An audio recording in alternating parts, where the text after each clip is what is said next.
ang improvement dito sa ginagawa ko ngayon. Kasi ito, nung ginoin ko siya, hindi ako naglagay ng increase dito sa gilid.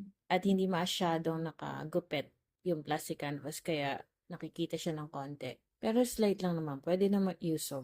Hindi ko pa siya nalalagyan ng adhesive. Pwede kong lagyan ng E7000 para hindi siya umuumbok. Kagandahan lang sa ganito is madali mo siyang malabhan. Kaya ang ginawa ko dito sa pangalawa, hindi ko pa sure kung tote bag siya or backpack, is tinuloy ko yung increase sa sumunod na round. So may increase yan para kapag natapos na siya, hindi siya magkakaroon ng parang ganito. Nagkaroon siya ng parang bewang. Isa na rin ito, yung pag-work ko ng surface crochet. Pero hindi visible yung parang bewang niya kung siguro nag-add ako ng increase.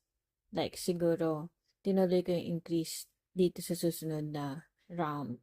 So, dito sa project na to, naglagay pa ako ng increase sa sumunod na round, kaya wala na siyang ganun. So, makikita nyo in the next few days kung ano yung matatapos ko, kung tote bag ba siya or backpack. Kasi minsan, nagdadalawang isip pa ako kung anong project ang mas maganda. Ito yung loob niya. Maayos din ang pagkat ng plastic canvas tulad dun sa mga nagawa kong mesh tote bag. Pag naglagay ka ng increase dito, mas maganda ang form na magagawa. Kasi mas maluwang siya ng konti kumpara dito sa oval base.